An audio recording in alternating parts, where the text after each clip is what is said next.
Located in the basement of a Midwestern house originally constructed in the early 1900s, this substantial round structure is made entirely of concrete.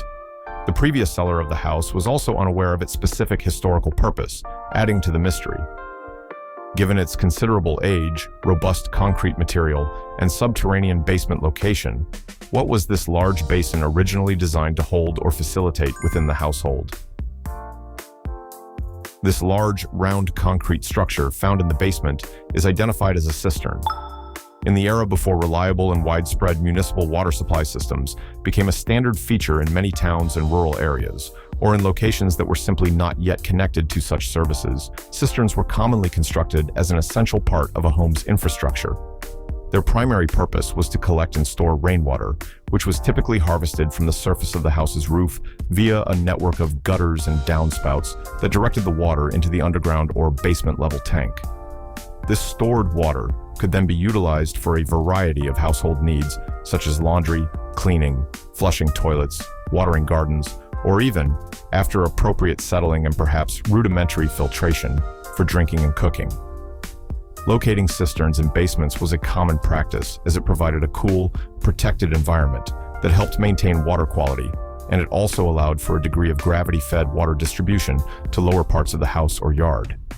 Many older houses still have these disused cisterns present, often sealed off or simply forgotten. Discovered within the basement of a surgeon's home in a New York suburb, these peculiar items consist of plastic capsules, each containing small copper-colored cylinders that are distinctly marked Japan. They were found within a drawer that likely dates to the mid-20th century, alongside other miscellaneous detritus. The finder has, with prudent caution, refrained from opening these capsules due to concerns about potential contamination or the unknown nature of their contents. What are these tiny, meticulously encapsulated metal cylinders? These small, copper-colored cylinders, marked Japan, and housed within protective plastic capsules, are identified as pinfire cartridges, a type of early metallic firearm ammunition, likely intended for a miniature or micro firearm. The pinfire system, invented by Casimir Le Faucheux in the 1830s, was one of the first practical designs for self-contained metallic cartridges. A distinctive feature of a pinfire cartridge is a small pin that protrudes radially from the side of the cartridge base. When the firearm's hammer strikes this exposed pin, it drives the pin inward to detonate an internal percussion cap, thereby igniting the main powder charge. While the pinfire system was largely superseded by centerfire and rimfire cartridges for mainstream firearms by the latter part of the 19th century, it continued to be used in some very small, often novelty or vest pocket pistols, sometimes referred to as ladies' guns, personal protection devices, or miniature alarm guns, well into the 20th century. The Japan marking clearly indicates their country of origin, and their diminutive size is highly consistent with ammunition designed for such specialized miniature firearms. This plastic device, described as being just a couple of inches in length, is observed to be connected to a kitchen sink's plumbing or faucet assembly. Significantly, it is also wired to an external battery pack, indicating it's an electronic component requiring its own power source. Its small size and dedicated battery power suggest it functions as an electronic control module for a specific, advanced faucet feature. What is this device, and what modern convenience does it enable? This plastic device, connected to the kitchen sink and an external battery pack, is identified as the electronic touch controller module for a touch-activated or tap-on, tap-off kitchen faucet. Many contemporary kitchen faucets now incorporate sophisticated touch technology, which allows the user to turn the water flow on or off simply by making brief physical contact with almost any part of the faucet spout or handle, rather than needing to manipulate a traditional lever or knob. This electronic control module is the brain of such a system. It houses the capacitive touch sensor technology that detects the user's touch and the solenoid valve that electronically controls the water flow. It requires a low-voltage power source to operate, which is often supplied by a dedicated battery pack, typically using standard AA or C-cell batteries located discreetly under the sink. This battery-powered option is particularly common in retrofit installations or where a dedicated switched electrical outlet isn't conveniently available directly beneath the sink for the faucet's electronics. Seen perched on a mountain in the scenic region of Tyrol, Austria, this substantial installation features a prominent metal door that is attached to a thick, well-like structure made of plastic or a similar, robust, non-corrosive material. A vent is clearly visible on its top surface, and the distinct sound of air rushing behind the secure door can be heard quite loudly by observers. What is this mountain-sided vented structure with a sturdy access door, likely designed for holding a significant volume of some substance? This mountainside structure is identified as a water reservoir. Such reservoirs serve critical functions in alpine environments. It could be used for storing potable tap water for a local community, a remote hotel, or a mountain refuge, ensuring a consistent supply despite the challenging terrain. Alternatively, and very commonly in ski regions like Tyrol, it might be a dedicated reservoir for supplying water to extensive artificial snowmaking systems that are essential for maintaining ski slopes during the winter season. The robust construction, often using reinforced concrete or thick plastic liners, along with a secure access door and a ventilation system, the vent on top, are characteristic features of these engineered water storage facilities. The vent is necessary to manage air pressure changes, as water levels within the reservoir fluctuate due to filling or draining. The sound of rushing air could be related to this ventilation system, the operation of pumps, or the rapid movement of water within the pipes connected to the reservoir. A dog in the house managed to find this flat, green, wax-like substance. When pieced back together, it would be about 5 inches long. It is described as having no discernible smell and being very bendable and soft to the touch. Its thickness and the nature of its edges make it seem unlikely to be a puddle of melted candle wax. The dog may have ingested a small amount, raising concerns for the owner. What is this odorless, pliable green wax? This flat, green, pliable wax is identified as most likely being cheese wax. Many types of cheese, particularly hard and semi-hard varieties such as cheddar, Gouda, or Edam, are traditionally coated in a thin layer of food-grade paraffin or microcrystalline wax. This waxy coating serves several important purposes. It protects the cheese from physical damage, prevents the growth of unwanted mold on its surface, helps to retain moisture within the cheese, preventing it from drying out, and can extend its overall shelf life during aging and storage. This wax is typically quite pliable and relatively soft at room temperature, allowing it to be easily peeled or cut away before consuming the cheese. Green wax is a common color used for certain types of cheese, for instance, some Irish cheddars, Sage Derby, or other specialty cheeses, often for branding or aesthetic appeal. The lack of a strong artificial scent, unlike many scented candles, and its described soft, bendable texture are highly consistent with the properties of cheese wax. It's quite plausible that a piece of cheese was unwrapped in the house and a portion of the wax rind was accidentally dropped or discarded where the dog could find it. Located on the ceiling, referred to as roof in the original post, likely meaning the room's ceiling, of a room within a psychiatric facility, positioned near other standard ceiling fixtures like smoke detectors, is this black square object featuring a small hole in its middle. The specific context of its installation within a psychiatric facility is a crucial clue to understanding its specialized design and purpose. Is it a covert security camera, or does it serve a different, safety-oriented function? This black square fixture with a central hole is identified as an anti-ligature sprinkler head. In specialized environments such as psychiatric facilities, correctional institutions, hospitals, particularly in mental health or secure wards, and other care settings where patient or inmate safety from self-harm is a paramount concern, all fixtures and fittings are carefully designed to minimize or eliminate potential ligature points. A ligature point is any object or feature from which a cord, rope, strip of cloth, or similar item could be tied or looped to facilitate an act of hanging or strangulation.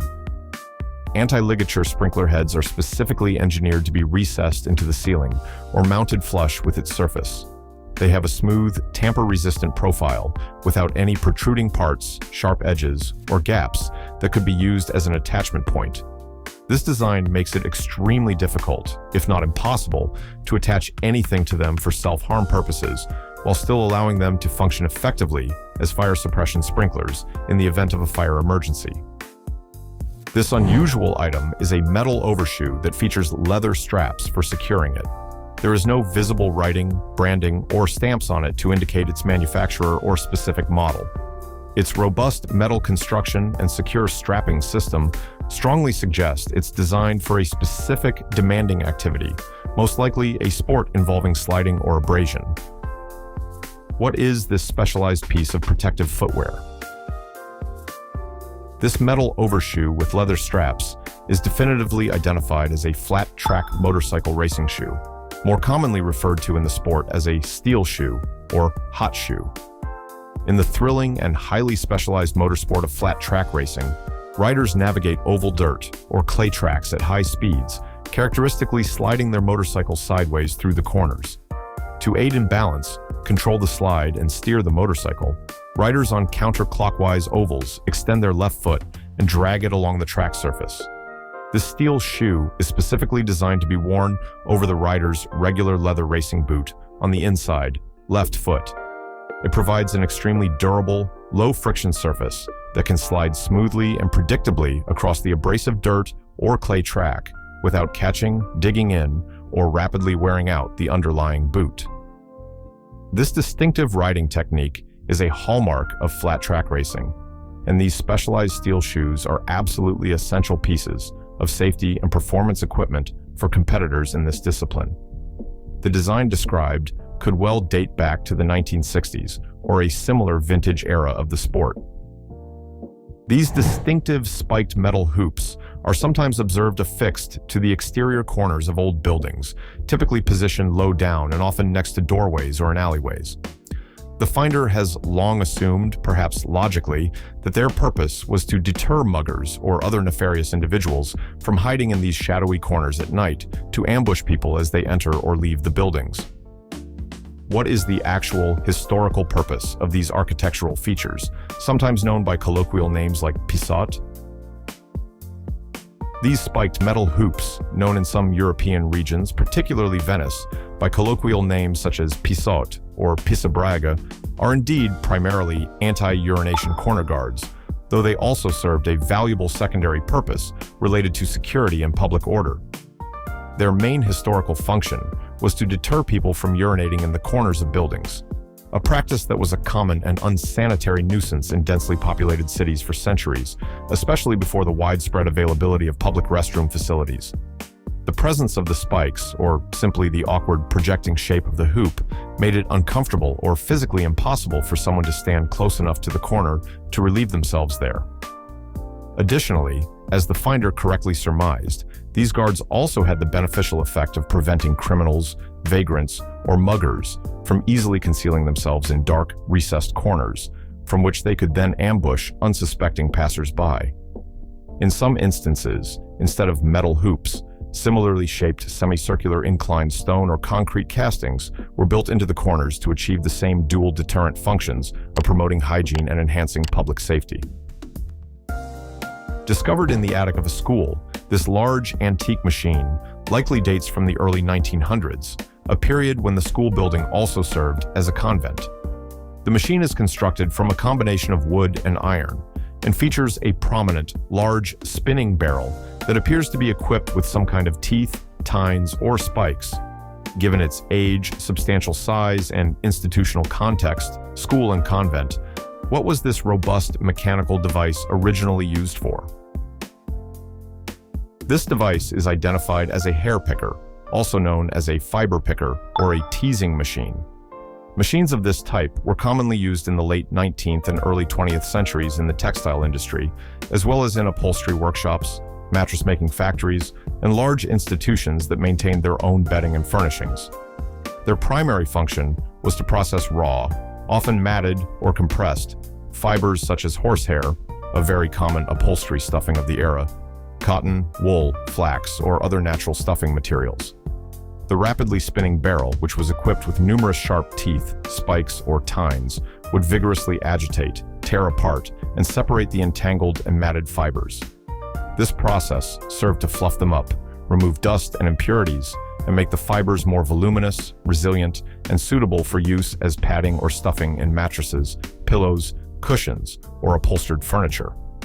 In a convent or institutional setting like a school in the early 1900s, Such a machine might have been used for producing or regularly refurbishing bedding and furniture for the residents, or potentially for producing textile goods for sale or charitable distribution. This fairly small, hard rubber ring was unexpectedly found in a car. It is distinguished by markings indicating 50 dBs and 60 B with arrows, presumably on opposite sides, or indicating different resistance points. The car has been in the current owner's possession for 7 years, and this is a new and puzzling discovery. What is this calibrated rubber ring, clearly designed for some kind of exertion? This hard rubber ring, featuring specific weight markings, 50 B and 60 B, is identified as a hand grip strengthener.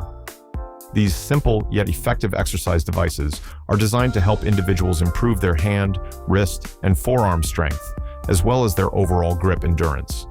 The user squeezes the ring, attempting to compress it against its inherent resistance. The poundage markings, EEG 50 lb or 60 lb, typically indicate the approximate amount of force required to fully compress the ring, or they may represent different resistance levels if the ring has varying thicknesses or densities. This allows users to select a resistance appropriate for their current strength level and to track their progress over time as their grip becomes stronger. Hand grip strengtheners are popular among athletes, climbers, weightlifters, martial artists, musicians, guitarists, pianists, individuals undergoing rehabilitation for hand injuries, or anyone simply looking to enhance their grip strength for everyday tasks.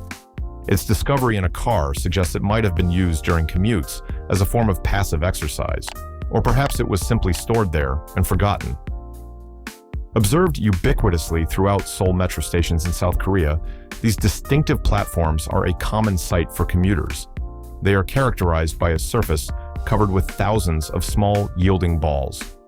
When a person steps onto these platforms, the balls are designed to depress or push down under the pressure of their shoes. What is the specific purpose of these unusual, ball-covered platforms found in high-traffic public transit areas? These platforms are identified as specialized mats designed to remove fine dust, dirt, and even potentially viruses and bacteria from the soles of shoes. They were installed in public locations such as the Seoul Forest subway station and other transit hubs as a significant public health and environmental measure. This initiative was particularly responsive to concerns about urban air quality, specifically the prevalence of fine particulate dust pollution, often referred to as PM 2.5, and also aimed at reducing the spread of airborne or contact transmissible pathogens in high-density public spaces.